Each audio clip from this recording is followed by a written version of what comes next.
Hi hello everyone, welcome to the Truth Talkies. Kichcha Sudeep ರವರು ಟ್ವಿಟ್ಟರ್ನಲ್ಲಿ state award ತಿರಸ್ಕರಿಸಿದ್ದು ಎಷ್ಟು ಸರಿ? ಸ್ಟೇಟ್ ಗವರ್ಮೆಂಟ್ ಮೇಲೆ ಸುದೀಪ್ ಅವರಿಗೆ ಕೋಪನ? ರಂಗ SSLC ಮತ್ತು ಮುಸ್ಸಂಜೆ ಮಾತು ಸಿನಿಮಾಗಳಿಗೆ ಪ್ರಶಸ್ತಿ ಸಿಗದ ಕಾರಣಕ್ಕೆ ಈಗ ತಮಗೆ ಬಂದ ಪ್ರಶಸ್ತಿಯನ್ನ ತಿರಸ್ಕರಿಸುತ್ತಿದ್ದಾರಾ ಸುದೀಪ್ ರವರು? ಇನ್ ಮುಂದೆ ಯಾವುದೇ ಅವಾರ್ಡ್ಗಳನ್ನು ಇಸ್ಕೊಳ್ಳಲ್ವಾ ಸುದೀಪ್ ರವರು? ಕಾದು ನೋಡಬೇಕು. CCL ಮೀಟಿಂಗ್ ನಲ್ಲಿ ಕೋಪಗೊಂಡ ಸುದೀಪ್ ಮಾತಾಡಿದ್ದು ಸರಿನಾ? ಸುದೀಪ್ ರವರನ್ನು ಆಯ್ಕೆ ಮಾಡಿ ಮುಜುಗರಕ್ಕೆ ಒಳಗಾದ ಕರ್ನಾಟಕ ಸರ್ಕಾರ. ಇವುಗಳ ಬಗ್ಗೆ ಎಲ್ಲ ಮಾತಾಡೋಣ. ಅದಕ್ಕೂ ಮುಂಚೆ ದಯವಿಟ್ಟು ನಮ್ಮ ಚಾನಲ್ಗೆ ಸಬ್ಸ್ಕ್ರೈಬ್ ಆಗಿ, ಲೈಕ್ ಮಾಡಿ ನಮ್ಮನ್ನ ಪ್ರೋತ್ಸಾಹಿಸಿ. Please subscribe. ಕಿಚ್ಚ ಸುದೀಪ್ ರವರು ಒಂದು 10 ದಿನದ ಹಿಂದೆ ನೀವು ಅಬ್ಸರ್ವ್ ಮಾಡಿದ್ರೆ ಒಂದು ಟ್ವಿಟ್ಟರ್ ಮುಖಾಂತರ ಅವರಿಗೆ ಬಂದಂತಹ 2019ನೇ ಸಾಲಿನ ರಾಜ್ಯ ಸರ್ಕಾರದ ಪ್ರಶಸ್ತಿ, ಅದು ಪೈಲ್ವಾನ್ ಚಿತ್ರದ ನಟನೆಗೆ ಅವರಿಗೆ ಅತ್ಯುತ್ತಮ ನಟ ಪ್ರಶಸ್ತಿಯನ್ನು ಅವರು ಪ್ರಕಟಣೆ ಮಾಡಿರ್ತಾರೆ. ಅದನ್ನು ಅವರು ಕಿಚ್ಚ ಸುದೀಪ್ ಅವರು ಟ್ವಿಟ್ಟರಲ್ಲೇ ರಿಜೆಕ್ಟನ್ನು ಮಾಡಿರ್ತಾರೆ. ಯಾವುದೇ ಪ್ರಶಸ್ತಿಯನ್ನು ಯಾವುದೇ ವ್ಯಕ್ತಿ ರಿಜೆಕ್ಟ್ ಮಾಡಿದ್ರೆ ಯಾರು ಅವರಿಗೆ ಪ್ರಶಸ್ತಿಯನ್ನು ಕೊಟ್ಟಿರ್ತಾರಲ್ಲ ಅವರಿಗೆ ನಿಜವಾಗಿಯೂ ಅದು ಮುಜುಗರವನ್ನು ತರದಂತೂ ನಿಜ. ಒಬ್ಬ ವ್ಯಕ್ತಿ ಒಂದು ಪ್ರಶಸ್ತಿಯನ್ನು ರಿಜೆಕ್ಟ್ ಮಾಡ್ತಾ ಇದ್ದಾನೆ ಅಂತ ಅಂದರೆ ಅದಕ್ಕೊಂದು ಬಲವಾದ ಒಂದು ನಿರ್ಧಾರ ಇರಬೇಕು. ಆ್ಯಕ್ಚುಲಿ ಇಲ್ಲಿ ನಿಜವಾಗ್ಲೂ ನನಗೆ ಅರ್ಥ ಆಗಿಲ್ಲ. ಬೇರೆ ನಿಮಗೇನಾದ್ರು ಗೊತ್ತಿದ್ರೆ ಸುದೀಪ್ ರವರು ನಿಜವಾಗ್ಲೂ ಯಾವ ಕಾರಣಕ್ಕೆ ಅವರು ಈ ಪ್ರಶಸ್ತಿಯನ್ನು ತಿರಸ್ಕರಿಸಿದ್ರು ಅಂತ ನಿಮ್ಗೇನಾದ್ರು ಗೊತ್ತಿದ್ರೆ ದಯವಿಟ್ಟು ನನಗೆ ಕಮೆಂಟಲ್ಲಿ ತಿಳಿಸಿ.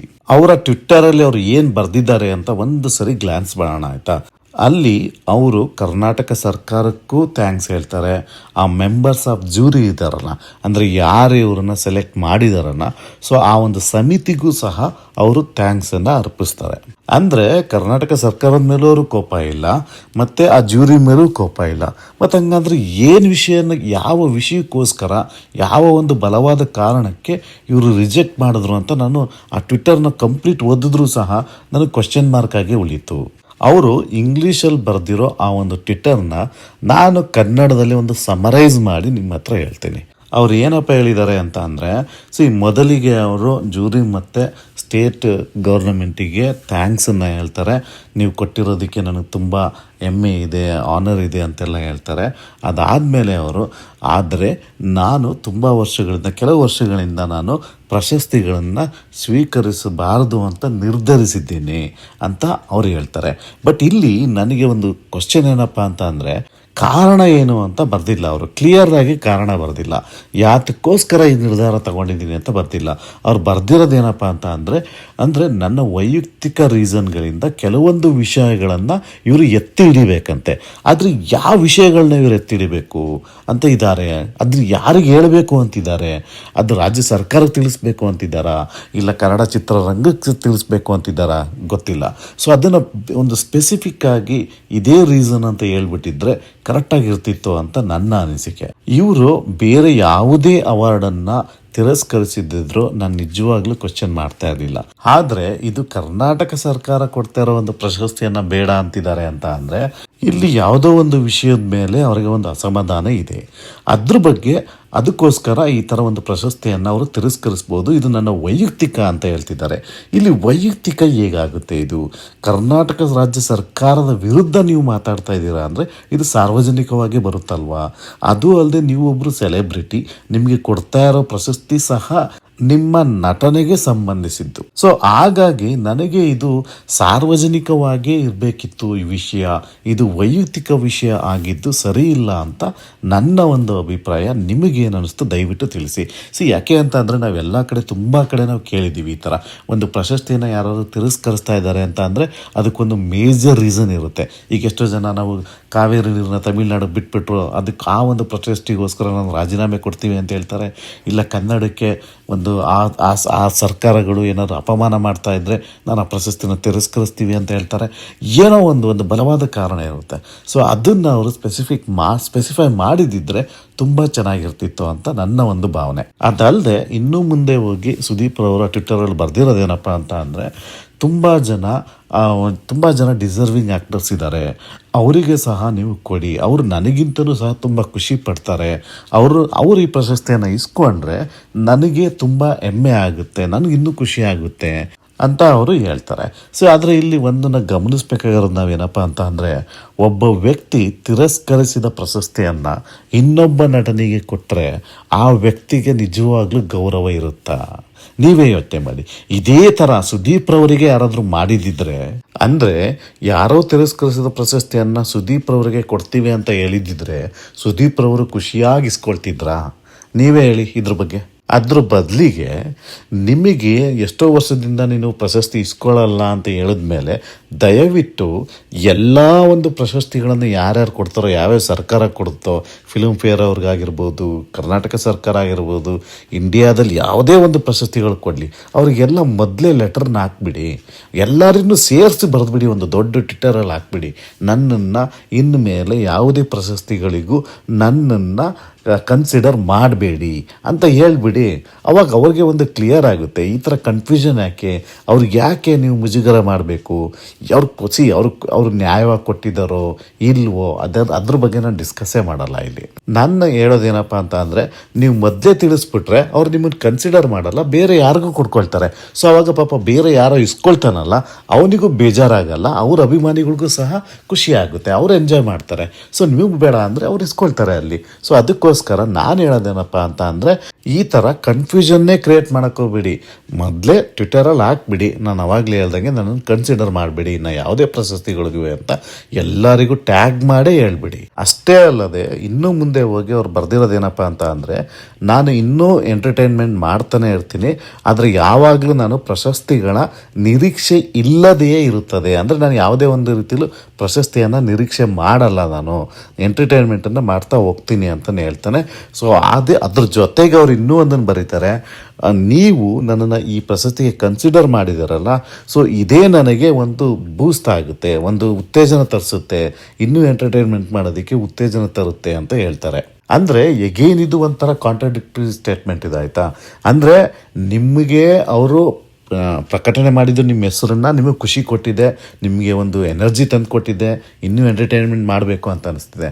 ಅದೇ ಥರ ಪ್ರಶಸ್ತಿ ಇಸ್ಕೊಬಿಟ್ಟಿದ್ರೆ ಅವರಿಗೂ ನೀವು ಗೌರವ ಕೊಟ್ಟಂಗೆ ಆಗ್ತಿತ್ತು, ಅಭಿಮಾನಿಗಳು ಸಹ ಖುಷಿ ಆಗ್ತಿದ್ರು. ಅದರಲ್ಲಿ ಏನು ಅಷ್ಟೊಂದು ಈಗ ಇಲ್ಲಿ ಖುಷಿ ಆಗ್ತಿದೆ, ನೀವು ನಮ್ಮ ಹೆಸರನ್ನು ತಗೊಂಡಿರೋದು ಅಂತಲೂ ಹೇಳ್ತೀರಿ, ಇಲ್ಲಿ ರಿಜೆಕ್ಟು ಮಾಡ್ತಾ ಇದ್ದೀರಾ ನೀವು ಪ್ರಶಸ್ತಿಯನ್ನು. ಸೊ ಇದೇ ಒಂದು ಕನ್ಫ್ಯೂಷನ್ ಸ್ಟೇಟ್ಮೆಂಟ್ ಅಂತ ನನಗೆ ಅನಿಸ್ತಾ ಇದೆ. ಕೊನೆಯದಾಗಿ ಮತ್ತು ಜ್ಯೂರಿಗಳಿಗೆ ಮತ್ತು ಕರ್ನಾಟಕ ಗೌರ್ಮೆಂಟಿಗೆ ಅವರು ಥ್ಯಾಂಕ್ಸನ್ನು ಹೇಳ್ತಾರೆ, ಮತ್ತು ನಾನು ತಗೊಂಡಿರೋ ಒಂದು ಪಾತನ್ನು ನೀವು ಗೌರವಿಸ್ತೀರಾ ಅಂತ ಹೇಳ್ತಾ ಅವರು ಟ್ವಿಟ್ಟರ್ನ ಎಂಡ್ ಮಾಡ್ತಾರೆ. ಅಲ್ಲಿ ಅವ್ರು ಬರೆದಿರೋ ಮೆಸೇಜನ್ನು ಎಂಡ್ ಮಾಡ್ತಾರೆ. ಅಲ್ಲಿ ಆ ಟ್ವಿಟ್ಟರ್ಗೆ ತುಂಬ ಜನ ಕಾಮೆಂಟ್ ಮಾಡಿದ್ದಾರೆ, ಅದರಲ್ಲಿ ತುಂಬ ಜನ ನೆಗೆಟಿವ್ ಆಗೇ ಕಾಮೆಂಟ್ ಮಾಡಿದ್ದಾರೆ. ಅಂದರೆ ಅವರ ಅಭಿಮಾನಿಗಳಿಗೂ ಸಹ ತುಂಬ ಬೇಜಾರಾಗಿದೆ. ಒಬ್ಬರು ಪ್ರಶಸ್ತಿ ಕೊಡ್ತಾ ಇದ್ದರೆ ಇಸ್ಕೊಳ್ಳಿ, ನಮಗೂ ಖುಷಿ ಆಗುತ್ತೆ ಅಂತೆಲ್ಲ ಹೇಳ್ತಾರೆ. ಇತ್ತೀಚೆಗೆ ಅವರು ಡಾಕ್ಟರೇಟನ್ನು ಸಹ ತಿರಸ್ಕರಿಸಿದ್ದಾರಂತೆ. ಸೊ ಇದನ್ನೆಲ್ಲ ಮೆನ್ಷನ್ ಮಾಡಿ ಎಲ್ಲರೂ ಬರ್ತಿದ್ದಾರೆ.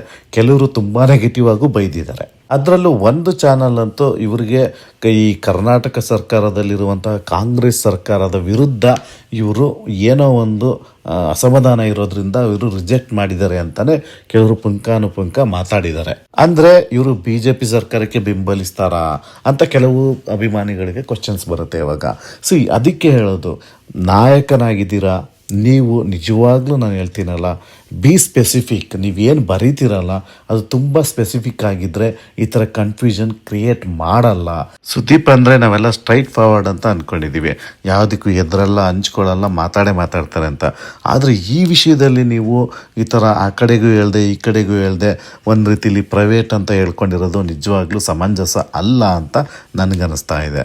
ಇನ್ನೊಂದು ಚಾನಲಲ್ಲೂ ಸಹ ನಿಮ್ಮ ಬಗ್ಗೆ ಇನ್ನೊಂದು ವಿಷಯ ಮಾತಾಡಿದೇನಪ್ಪ ಅಂತ ಅಂದರೆ, ಅವರಿಗೆ ರಂಗ SSLC ಮತ್ತು ಮುಂಜಾನೆ ಮಂಜು ಚಿತ್ರಕ್ಕೆ ಅವಾರ್ಡನ್ನು ಅವರು ಎಕ್ಸ್ಪೆಕ್ಟ್ ಮಾಡಿದರು, ಆದರೆ ಅವರಿಗೆ ಅವಾರ್ಡ್ ಸಿಗಲಿಲ್ಲ ಆವಾಗ. ಸೊ ಅದಕ್ಕೋಸ್ಕರ ಅವರು ಇವಾಗ ತಿರಸ್ಕರಿಸ್ತಿದ್ದಾರೆ ಅನ್ನೋದನ್ನು ಸಹ ಅವರು ಮಾತಾಡಿದ್ರು. ಆದರೆ ನಾನು ಸುದೀಪ್ ರವರನ್ನು ತುಂಬ ಮೊದಲ ಮೂವಿಯಿಂದನೂ ಫಾಲೋ ಮಾಡ್ಕೊಂಡೇ ಬಂದಿದ್ದೀನಿ. ಬರೀ ಸುದೀಪ್ ಅಂತಲ್ಲ, ನಾನು ಪ್ರತಿಯೊಬ್ಬರು ಹೀರೋನೂ ಸಹ ನಾನು ಫಾಲೋ ಮಾಡ್ಕೊಂಡು ಬಂದಿದ್ದೀನಿ. ಆದ್ದರಿಂದ ನನ್ನ ಒಂದು ಅಭಿಪ್ರಾಯ ಏನಪ್ಪ ಅಂತ ಅಂದರೆ, ಪ್ರಶಸ್ತಿ ನೀವು ಸಿನಿಮಾ ಮಾಡಬೇಕಷ್ಟೆ, ಅದಕ್ಕೆ ಪ್ರಶಸ್ತಿ ಸಿಗುತ್ತೋ ಬಿಡುತ್ತೋ, ಅವ್ರು ಕೊಡ್ತಾರೋ ಕೊಡಲ್ವೋ ನಿಜವಾಗ್ಲೂ ಅದಕ್ಕೆ ತಲೆ ಕೆಡಿಸ್ಕೋಬಾರ್ದು ಅಂತ ನನ್ನ ಒಂದು ಅಭಿಪ್ರಾಯ. ಹೌದು, ಇವರಿಗೆ 2004 ಇವರು ರಂಗ SSLC ಚಿತ್ರಕ್ಕೆ ಇವರು ಎಕ್ಸ್ಪೆಕ್ಟ್ ಮಾಡಿದ್ರೇನೋ, ಆಯಿತಾ? ಆವಾಗ ಸಿಕ್ಕಿದ್ದು ಯಾರಿಗೆ ಅಂತ ಅಂದರೆ ಮುರಳಿ ಅವರಿಗೆ ಕಂಠಿ ಚಿತ್ರಕ್ಕೆ ಸಿಕ್ಕಿರುತ್ತೆ. ಇನ್ನು ಇವರು 2008ರಲ್ಲಿ ಇವರು ಮುಸ್ಸಂಜೆ ಮಾತು ಚಿತ್ರಕ್ಕೂ ಎಕ್ಸ್ಪೆಕ್ಟ್ ಮಾಡಿರ್ತಾರೆ ಅವಾರ್ಡನ್ನು. ಆದರೆ ಅವಾರ್ಡ್ ಸಿಕ್ಕಿದೆ ಯಾರಿಗೆ ಅಂತ ಅಂದರೆ ಅಂಬಾರಿ ಚಿತ್ರಕ್ಕೆ ಲೂಸ್ ಮಾದಾಗ ಸಿಕ್ಕಿರುತ್ತೆ. ಸೊ ಅಂದರೆ ಯೋಗಿಗೆ ಸಿಕ್ಕಿರುತ್ತೆ. ಸೊ ಇವಾಗ ನೀವೇ ಯೋಚನೆ ಮಾಡಿ, ಆ್ಯಸ್ ಎ ಆಡಿಯನ್ಸ್ ಯೋಚನೆ ಮಾಡಿ ಇವಾಗ. ಸೊ ಇವರ ರಂಗ ಎಸೆಲ್ಸಿಗಿಂತ ಕಂಠಿ ಮೂವಿಯಲ್ಲಿದ್ದಂತಹ ಮುರಳಿಯವರ ಆ್ಯಕ್ಟಿಂಗ್ ಚೆನ್ನಾಗಿತ್ತಾ, ಇಲ್ಲ ಮುಸ್ಸಂಜೆ ಮಾತಿಗಿಂತ ಯೋಗಿಯವರ ಅಂಬಾರಿ ಚಿತ್ರದ ಒಂದು ನಟನೆ ಚೆನ್ನಾಗಿತ್ತಾ ಅಂತ. ಸೊ ಇಲ್ಲಿ ಕೆಲವೊಂದನ್ನು ಕ್ವಶನಬಲ್ ಮಾಡ್ಬೋದು, ಆಯಿತಾ. ನನಗೆ ಆನೆಸ್ಟಾಗಿ ಹೇಳಬೇಕು ಅಂತ ಅಂದರೆ ಮುಸ್ಸಂಜೆ ಮಾತು ಚಿತ್ರ ಚೆನ್ನಾಗಿತ್ತು, ಇಲ್ಲ ಅಂತ ನಾನು ಹೇಳಲ್ಲ. ಆದರೆ ಅಂಬಾರಿ ಚಿತ್ರದಲ್ಲಿ ಲೂಸ್ ಬಾದ ಮಾಡಿದಂತಹ ಒಂದು ಆ್ಯಕ್ಟಿಂಗು ಸ್ವಲ್ಪ ಒಂದು ಅಪ್ಪರ್ ಹ್ಯಾಂಡ್ ಇತ್ತು ಅಂತಲೇ ನನಗನಿಸಿತ್ತು ಆ ದಿನಗಳಲ್ಲಿ. ಇನ್ನು ಕಂಠಿ ಮತ್ತು ರಂಗ ಎಲ್ಸಿನ ನಿಜವಾಗ್ಲೂ ಕಂಪೇರ್ ಮಾಡೋಕ್ಕೆ ಆಗುತ್ತೋ ಗೊತ್ತಾಗಲ್ಲ. ಯಾಕೆ ಅಂತ ಅಂದರೆ ಅವೆರಡು ಜೋನರ್ಗಳು ಬೇರೆ ಬೇರೆ ಇತ್ತು. ಬಟ್ ಇಲ್ಲಿ ರಂಗ SSLCಯಲ್ಲಿ ಇವರು ಡಿಫ್ರೆಂಟಾಗಿ ಮಾಡಿದ್ರು. ಯಾರು ಸುದೀಪ್ ಅವರಲ್ಲಿ ಅಪ್ಪರ್ ಹ್ಯಾಂಡ್ ಇತ್ತು ಅಂತಲೂ ನನಗೆ ಅನಿಸುತ್ತೆ, ಇಲ್ಲ ಅಂತಲ್ಲ. ಬಟ್ ಕಂಠಿ ಒಂದು ಬೇರೆ ಥರದ ಮೂವಿ, ಅದು ಆ ಒಂದು ಬಾರ್ಡ್ರಲ್ಲಿ ನಡೆಯೋ ಸ್ಟೋರಿ, ಕತೆ ಎಲ್ಲ ಚೆನ್ನಾಗಿತ್ತು, ಇಲ್ಲ ಅಂತಲ್ಲ. ಸೊ ಇಲ್ಲಿ ನಾನು ಹೇಳೋದೇನಪ್ಪ ಅಂತ ಅಂದರೆ ಸುದೀಪ್ರವರಿಗೆ ಏನು ಒಂದು ಪ್ರಶಸ್ತಿಯನ್ನು ಅವರು ಎಕ್ಸ್ಪೆಕ್ಟ್ ಮಾಡಿದ್ರಲ್ಲ ಅವಾಗ. ಸೊ ಅವರು ಅಂದರೆ ಆ ಒಂದು ಏಜ್ ಇತ್ತಾಯ್ತಾ ಸುದೀಪ್ ಅವ್ರದ್ದು ಒಂದು ಆ ಟೈಮ್ಗಳಲ್ಲಿ ಹೇಗಿತ್ತು ಅಂತ ಅಂದರೆ ಈ ಪ್ರಶಸ್ತಿಗಳನ್ನ ಎಕ್ಸ್ಪೆಕ್ಟ್ ಮಾಡ್ತಿದ್ರು ಅಂತ ನ್ಯೂಸ್ ಇದೆಯಲ್ಲ, ಆ ಟೈಮಲ್ಲಿ ಸುದೀಪ್ ಅವ್ರು ಇದ್ದಿದ್ದು ಅದೇ ಥರನೇ. ಅವರು ಪ್ರಶಸ್ತಿಗಳ ಬಗ್ಗೆ ಮಾತಾಡಿದ್ರು ಕೂಡ. ಅಂದರೆ ಕೆಲವ್ರುಗಳಿಗೆ ಪ್ರಶಸ್ತಿಯನ್ನು ಕರೆದುಬಿಟ್ಟೇ ಕೊಡ್ತಾರೆ, ಅವ್ರೇನು ಮಾಡ್ತಾರೆ, ಹೋಗಿ ಇಸ್ಕೊಳ್ತಾರೆ ಅಂತಲೇ ಹೇಳಿದ್ರು ಇವರು. ಅಂದರೆ ಸ್ವಲ್ಪ ಅವ್ರಿಗೆ ಈ ಪ್ರಶಸ್ತಿಗಳಲ್ಲಿ ಅಸಮಾಧಾನ ಇತ್ತು, ಅವ್ರಿಗೆ ಕೊಡೋದು ಅವ್ರು ಎಕ್ಸ್ಪೆಕ್ಟ್ ಮಾಡ್ತಿದ್ರು, ಬೇರೆಯವರು ಸಿಕ್ತಿತ್ತು, ಇದೆಲ್ಲ ನಡೆಯುತ್ತೆ. ಅದನ್ನು ನಾವು ಏನೂ ಮಾಡೋಕ್ಕಾಗಲ್ಲ ಆ್ಯಕ್ಚುಲಿ. ಆದರೆ ಇವಾಗ ನೋಡಿ, ಇವಾಗ ಸುದೀಪ್ ಅವರು ಎಮ್ಮರವಾಗಿ ಬೆಳೆದು ನಿಂತಿದ್ದಾರೆ. ಅಲ್ಲದೆ ಈಗ ನೀವು ಒಂದನ್ನು ಅಬ್ಸರ್ವ್ ಮಾಡಿ, ಇವಾಗ 2019ನಲ್ಲಿ ಈಗ ಇವರಿಗೆ ಕೊಟ್ಟಿರುವಂಥ ಪ್ರಶಸ್ತಿ ಏನಿದೆಯಲ್ಲ, ಅದನ್ನು ಇವಾಗ ನೀವು ಅದೇ ಥರ ಒಂದು ಹೇಗೆ ನಾವು ಕಂಪೇರ್ ಮಾಡಿ ನೋಡೋಣ. ಇವಾಗ 2019ನಲ್ಲಿ ಇವರು ಸಿಕ್ಕಿರೋದು ಯಾವುದಕ್ಕೆ ಅಂದರೆ ಪೈಲ್ವಾನ್ ಚಿತ್ರದ ನಟನೆಗೆ ಇವರಿಗೆ ಉತ್ತಮ ಆ್ಯಕ್ಟರ್ ಅಂತ ಪ್ರಶಸ್ತಿ ಕೊಟ್ಟಿದ್ದಾರೆ. ಆದರೆ ನೀವು ಹೋಗ್ಬಿಟ್ಟು ವಿಕಿಪೀಡಿಯಾದಲ್ಲೇ ಹೋಗಿ ನೋಡಿ 2019ನಲ್ಲಿ ಯಾವ್ಯಾವ ಮೂವಿಗಳೆಲ್ಲ ರಿಲೀಸ್ ಆಗಿದ್ದಾವೆ, ಈಗ ಪೈಲ್ವಾನ್ ಚಿತ್ರಕ್ಕೆ ಅವರ ನಟನೆಗೆ ಕೊಟ್ಟಿದ್ದು ನ್ಯಾಯವಾ ಅಂತ ನಾವೇನಾದ್ರು ಕ್ವಶನ್ ಮಾಡೋಕ್ಕಾಗುತ್ತಾ ಇವಾಗ? ಯಾಕೆಂದರೆ ತುಂಬ ಜನ ಹೇಳ್ಬೋದು ಬೇಕಾದ್ರೆ, ಅದರಲ್ಲಿ ಕುರುಕ್ಷೇತ್ರದಲ್ಲಿ ದರ್ಶನ್ ಅವರೇ ಮಾಡಿದ್ದಾರೆ, ಅವನೇ ಶ್ರೀಮನ್ನಾರಾಯಣದಲ್ಲಿ ರಕ್ಷಿತ್ ಶೆಟ್ಟಿ ಮಾಡಿದ್ದ ಆ ಲವಲವಿಕೆ ಆ್ಯಕ್ಟಿಂಗ್ ಆಗಿರ್ಬೋದು. ಸೊ ಹಾಗೆ ತುಂಬ ಮೂವಿಗಳಿದ್ದಾವೆ ಆ್ಯಕ್ಚುಲಿ 2019ನಲ್ಲಿ. ಸೊ ಆ ಥರ ನೋಡಿದಾಗ, ಸೊ ಇಲ್ಲಿ ಈಗ ಸುದೀಪ್ ರವರು ಅವಾಗ ಏನು ಎಕ್ಸ್ಪೆಕ್ಟ್ ಮಾಡ್ತಿದ್ರು ಮುಸ್ಸಂಜೆ ಮಾತು ಮತ್ತು ರಂಗ SSLCಗೆ, ಅದೇ ಥರ ಬೇರೆ ಟೀಮವರು ಮಾತಾಡ್ಕೋಬೋದಲ್ವಾ. ಸೊ ಹಾಗಾಗಿ ನನಗನ್ಸೋದೇನಪ್ಪ ಅಂತ ಅಂದರೆ ಇದು ಡಿಸರ್ವಾ ಅಲ್ವಾ, ನನಗೆ ಸಿಗಬೇಕು, ಅವರು ಸಿಗಬೇಕು, ಎಲ್ಲ ನಡೆಯುತ್ತೆ. ಬರೀ ಸಿನಿಮಾದಲ್ಲೇ ಅಂತಲ್ಲ, ಪ್ರತಿಯೊಂದು ಫೀಲ್ಡಲ್ಲೂ ಸಹ ಕೆಲವೊಂದು ತಾರತಮ್ಯವನ್ನು ನಾವು ಲೈಫಲ್ಲಿ ಪೂರ್ತಿ ನೋಡ್ಕೊಂಡೇ ಬರ್ತೀವಿ ಇದನ್ನು. ಆದರೆ ತಮ್ಮನ್ನು ಯಾರೋ ಗುರುತಿಸಿ ನಮಗೆ ಪ್ರಶಸ್ತಿ ಕೊಟ್ಟಾಗ ಅದನ್ನು ಸ್ವೀಕರಿಸ್ತಾರೆ, ತಿರಸ್ಕರಿಸೋದಿದೆಯಲ್ಲ, ಅದು ನಿಜವಾಗಲೂ ಅವರಿಗೆ ಒಂದು ಮುಜುಗರ ಮಾಡ್ದಂಗೆ, ಒಂದು ಅಪಮಾನ ಮಾಡ್ದಂಗೆ ಅನ್ನೋದೇ ನನ್ನ ಒಂದು ಅಭಿಪ್ರಾಯ. ಅದರಲ್ಲೂ ಈಗ ಒಂದು ರಾಜ್ಯ ಸರ್ಕಾರದ ಒಂದು ಪ್ರಶಸ್ತಿಯನ್ನೇ ತಿರಸ್ಕರಿಸಿದ್ದು ಯಾಕೋ ಒಂದು ರೀತಿಯಲ್ಲಿ ಸರಿ ಇಲ್ಲ ಅಂತ ನನಗನ್ನಿಸ್ತು. ಇನ್ನು ನಿಮಗೆಲ್ಲ ಗೊತ್ತಿದೆಯೋ ಗೊತ್ತಿಲ್ಲ, ಇವರ 2001 ಹುಚ್ಚ, 2002 ನಂದಿ ಮತ್ತು 2003 ಸ್ವಾತಿ ಮುತ್ತು, ಈ 3 ಚಿತ್ರಗಳಿಗೆ ಹ್ಯಾಟ್ರಿಕ್ ಆಗಿ ಫಿಲ್ಮ್ ಫೇವರ್ ಅವಾರ್ಡನ್ನು ಸಹ ಇವರು ಪಡ್ಕೊಂಡಿರ್ತಾರೆ. ಅದಕ್ಕೆ ನಿಜವಾಗ್ಲೂ ಜನಗಳು ಸಹ ಖುಷಿಪಟ್ಟಿದ್ದಾರೆ, ನಾವು ಸಹ ಖುಷಿಪಟ್ಟಿದ್ದೀವಿ. ನಿಮಗಿನ್ನೂ ಗೊತ್ತಿಲ್ಲದಿರೋ ಇನ್ನೂ ಒಂದು ವಿಷಯ ಹೇಳ್ತೀನಿ. 2003ಯಲ್ಲಿ ಸ್ವಾತಿ ಮುತ್ತಿಗೆ ಇವರಿಗೆ ಒಂದು ಅವಾರ್ಡ್ ಸಿಕ್ತಲ್ಲ, ಆ ಟೈಮಲ್ಲಿ ನಿಜವಾಗ್ಲೂ ಆನೆಸ್ಟಾಗಿ ನನಗೆ ಪರ್ಸನಲ್ ಆಗಿ ನಮ್ಮ ಪ್ರೀತಿಯ ರಾಮು ಚಿತ್ರದಲ್ಲಿ ದರ್ಶನ್ ಅಭಿನಯಿಸಿದ್ದ ರೀತಿ ನೋಡಿ ನನಗೆ ದರ್ಶನ್ ಸಿಗಬೇಕು ಅಂತ ನಾನು ಇಷ್ಟಪಟ್ಟಿದ್ದೆ. ಕಾರಣ ಇಷ್ಟೇ, ದರ್ಶನ್ಗೆ ಆ ಟೈಮಲ್ಲಿ ಯಾವುದೇ ಒಂದು ಅವಾರ್ಡು ಬಂದಿರಲಿಲ್ಲ, ಸೊ ಏನೂ ಇರಲಿಲ್ಲ ಅವ್ರಿಗೆ ಅವಾಗ. ಸೊ ಇವ್ರಿಗೆ ಆಲ್ರೆಡಿ 2 ಫಿಲ್ಮ್ ಫೇರ್ ಅವಾರ್ಡ್ ಸಿಕ್ಕಿದೆ. ದರ್ಶನ್ಗೆ ಇದೊಂದು ಸಿಕ್ಕಿದ್ರೆ ಅವರು ಅಷ್ಟೊಂದು ಎಫರ್ಟ್ ಹಾಕಿ ಮಾಡಿದ್ದಕ್ಕೆ ಒಂದು ಪ್ರಶಂಸೆ ಸಿಕ್ತಂಗೆ ಆಗುತ್ತೆ ಅಂತ ನಾನು ತುಂಬಾ ಎಕ್ಸ್ಪೆಕ್ಟ್ ಮಾಡಿದ್ದೆ. ಬಟ್ ಆದರೆ ಅಲ್ಲಿ ಸಿಕ್ಕಿದ್ದು ಸ್ವಾತಿ ಮುತ್ತಿಗೆ ಸಿಗುತ್ತೆ. ಆದರೂ ಸಹ ನಾನು ನಿಜವಾಗ್ಲೂ ಸ್ವಾತಿ ಮುತ್ತು ಸ್ವಲ್ಪ ಒಂದು ರೀತಿಯಲ್ಲಿ ಬೇರೆ ಥರ ಇತ್ತು, ಇವರಿಬ್ರಿಗೂ ಒಂದು ರೀತಿಯಲ್ಲಿ ಟೈಟ್ ಫೈಟ್ ಇದ್ದಂಗೆ ಇತ್ತು, ಇಬ್ಬರು ಚೆನ್ನಾಗಿ ಆ್ಯಕ್ಟಿಂಗ್ ಮಾಡಿದರು. ಸೊ ನನ್ನ ಒಂದು ಪರ್ಸನಲ್ ಒಪಿನಿಯನ್ ಆಗಿ ನನಗೆ ಆ ಟೈಮಲ್ಲಿ ನನಗೆ ನನ್ನ ಪ್ರೀತಿಯ ರಾಮಗೆ ಸಿಕ್ಕಿದ್ರೆ ಚೆನ್ನಾಗಿರ್ತಿತ್ತು ಅಂತ ನಾನು ಅಂದ್ಕೊಂಡೆ. ಆದರೆ ನಿಮಗೆ ಸಿಗಿದ್ದಕ್ಕೂ ಸಹ ನಾವು ತುಂಬಾ ಸಂತೋಷ ಪಟ್ಟಿದ್ದೀವಿ, ಎಲ್ಲರೂ ಸಹ ಖುಷಿ ಪಟ್ಟಿದ್ದಾರೆ. ಸೊ ಇದೇ ಪ್ರಶಸ್ತಿಗಳಲ್ಲಿ ನಾವು ಹೀಗೆ ಆಗಬೇಕು ಅಂತ ನಾವು ನೋಡೋಕ್ಕಾಗಲ್ಲ. ಅದು ಅಲ್ಲಿರುವ ಒಂದು ಕಮಿಟಿ ನಿರ್ಧರಿಸುತ್ತೆ ಯಾವ ಒಂದು ಪ್ಯಾರಾಮೀಟರ್ಸ್ ಮೇಲೆ ಅವ್ರ ಮೂವಿ ನೋಡೋ ಒಂದು ರೀತಿ ಇರುತ್ತಲ್ಲ, ಸೊ ಅದ್ರ ಮೇಲೆ ಹೋಗುತ್ತೆ ಆ ಪ್ರಶಸ್ತಿನ ಯಾರು ಕೊಡಬೇಕು, ಹೇಗೆ ಕೊಡಬೇಕು, ಏನು ಯಾವ ಒಂದು ಮಾನದಂಡ ಇಟ್ಕೊಂಡು ಅವರು ಉತ್ತಮ ನಟ ಉತ್ತಮ ನಟಿ ಅಂತ ಆಯ್ಕೆ ಮಾಡ್ತಾರೆ. ಈವನ್ ಉತ್ತಮ ಚಿತ್ರ ಅಂತ ಆಯ್ಕೆ ಮಾಡಬೇಕಾದ್ರೂ ಕೆಲವೊಂದು ಕ್ರೈಟೇರಿಯಾ ಇರುತ್ತೆ. ಸೊ ಇದನ್ನೆಲ್ಲ ಗಮನಿಸಿ ಅವ್ರು ಕೊಡ್ತಾರೆ. ಸೊ ದರ್ಶನ್ಗೆ ಸಿಗದೆ ಇದ್ದಂತಹ ಪ್ರಶಸ್ತಿ ನಿಮಗೆ ಸಿಕ್ತು ಅಂತ ಯಾರು ಬೇಜಾರು ಮಾಡ್ಕೊಳ್ಳಿಲ್ಲ, ದರ್ಶನ್ ಅಭಿಮಾನಿಗಳಾಗಲಿ ನಿಮ್ಮ ಮೇಲೇನು ಕೋಪ ಮಾಡ್ಕೊಳ್ಳಿಲ್ಲ, ಯಾರು ಗಲಾಟೆನೂ ಮಾಡಲಿಲ್ಲ. ಆವಾಗ ಎಲ್ಲರೂ ನಮ್ಮ ನಟ ಅಂತಲೇ ಪ್ರೀತಿಸ್ತಾ ಇದ್ರು. ಯಾಕೆ ಅಂತ ಅಂದರೆ ಆ ಟೈಮಲ್ಲಿ ಇಬ್ಬರು ಸಹ ಒಟ್ಟಿಗೆ ಬೆಳೀತಾ ಇದ್ರಿ. ಈಗ ಹೇಗಿದೆ ಅಂತ ಅಂದರೆ ನಿಮಗೆ ಕರೆದು ಒಂದು ಡಾಕ್ಟರೇಟ್ ಕೊಡ್ತೀವಿ, ಇಲ್ಲ ಒಂದು ರಾಜ್ಯ ಪ್ರಶಸ್ತಿ ಕೊಡ್ತೀವಿ ಅಂತ ಅಂದರೆ ಈಗ ನೀವೇ ಡಿಸಿಷನ್ ಮಾಡೋ ಲೆವೆಲ್ಗೆ ಬೆಳೆದ್ಬಿಟ್ಟಿದ್ದೀರ. ಆ ಪ್ರಶಸ್ತಿಗೆ ನಮ್ಮ ಹತ್ರ ಬರೋದಕ್ಕೆ ವ್ಯಾಲ್ಯೂ ಇದೆಯಾ ಇಲ್ವಾ ಅನ್ನೋ ರೀತಿಯಲ್ಲಿ ಈಗ ನಿಮ್ಮ ನಡವಳಿಕೆಗಳು ಕಾಣ್ತಾ ಇರೋದು ಒಂದು ರೀತಿ ನನಗೆ ವಿಚಿತ್ರವಾಗಿ ಕಾಣಿಸ್ತಾ ಇದೆ. ಯಾರೋ ಒಬ್ಬ ಪತ್ರಕರ್ತ ಇದೇ CCLನ ಉದ್ಘಾಟನಾ ಸಮಾರಂಭದಲ್ಲಿ ಮತ್ತೆ ಈ ಕ್ವಶನ್ನ ಕೇಳಿಬಿಡ್ತಾನೆ. ಆ ಟೈಮಲ್ಲಿ ನಾನು ಸುದೀಪ್ ಅವರು ಮಾತಾಡಿದ ರೀತಿಯನ್ನು ಸಹ ನಾನು ಅಬ್ಸರ್ವ್ ಮಾಡಿದೆ. ಅಲ್ಲಿ ಏನು ಅನ್ನಿಸ್ತಾ ಇತ್ತು ಅಂತ ಅಂದರೆ ಆನೆಸ್ಟ್ ಆಗಿ ಒಬ್ಬ ಮನುಷ್ಯ ಒಂದು ಪರ್ಟಿಕ್ಯುಲರ್ ರೀಸನ್ ಇಟ್ಕೊಂಡು ಒಂದು ರಿಜೆಕ್ಟ್ ಮಾಡ್ತಾ ಇದ್ದಾನೆ ಆ ಒಂದು ಪ್ರಶಸ್ತಿನ ಅಂತ ಅಂದರೆ ಅದನ್ನು ಅವರು ಹೇಳ್ಬೋದಾಗಿತ್ತು. ಆ ರೀಸನ್ ಏನು ಅಂತ ಎಲ್ಲರಿಗೂ ಬೇಕಾಗಿದೆ. ಅದು ಆ್ಯಸ್ ಎ ಆಡಿಯನ್ಸ್ ನನಗೂ ಬೇಕಾಗಿದೆ, ಆ್ಯಸ್ ಎ ಅಭಿಮಾನಿ ನನಗೂ ಬೇಕಾಗಿದೆ. ಏನಕ್ಕೆ ಅವ್ರು ಬೇಡ ಅಂತರು? ಆ ಥರ ಏನಕ್ಕೆ ಬೇಡ ಅಂತ ಅಂದರೆ ಯಾವುದೋ ಒಂದು ಒಳ್ಳೆ ಕಾಜಿಗೆ ತಾನೇ ಇವರು ಮಾಡ್ತಾ ಇರ್ತಾರೆ. ಯಾಕೆಂದರೆ ಇವರು ಅಂಥ ಒಬ್ಬ ಸ್ಟ್ಯಾಂಡರ್ಡ್ ಹೀರೋ ಆದಮೇಲೆ ಇವ್ರು ಯಾವುದೋ ಒಂದು ಪರ್ಟಿಕ್ಯುಲರ್ ಒಂದು ಒಳ್ಳೆ ರೀಸನ್ ಇಟ್ಕೊಂಡೇ ಈ ಥರ ಒಂದು ಡಿಸಿಷನ್ ತೊಗೊಂಡಿರ್ತಾರೆ ಅಂತ ನಾನು ಅಂದ್ಕೊಂಡಿರ್ತೀನಿ. ಆ ರೀಸನ್ ಏನು ಅಂತ ಗೊತ್ತಾದರೆ ಎಲ್ರಿಗೂ ಖುಷಿ ಅಲ್ವಾ? ಅದು ಯಾವುದನ್ನು ಅವರು ವಿರೋಧಿಸ್ತಿದ್ದಾರೆ ಈಗ ಸರ್ಕಾರದಿಂದ ಅವ್ರಿಗೆ ಇಷ್ಟ ಇಲ್ಲ ಅಂತ ಅಂದರೆ ಅದು ಆ್ಯಕ್ಚುಲಿ ಸರ್ಕಾರದ ವಿರುದ್ಧನೇ. ಅದು ಏನನ್ನು ಅವರು ವಿರೋಧಿಸ್ತಿದ್ದಾರೆ ಅಂತ ಹೇಳಿದಿದ್ರೆ ತುಂಬ ಚೆನ್ನಾಗಿರ್ತಿತ್ತು. ಸೊ ಅದರಲ್ಲಿ ಆ ಪತ್ರಕರ್ತ ಕೇಳಿರೋದ್ರಲ್ಲೂ ತಪ್ಪಿಲ್ಲ, ಈಗ ನಾವು ಆಡಿಯನ್ಸ್ಗಳು ಕೇಳೋದ್ರಲ್ಲೂ ಸಹ ತಪ್ಪಿಲ್ಲ.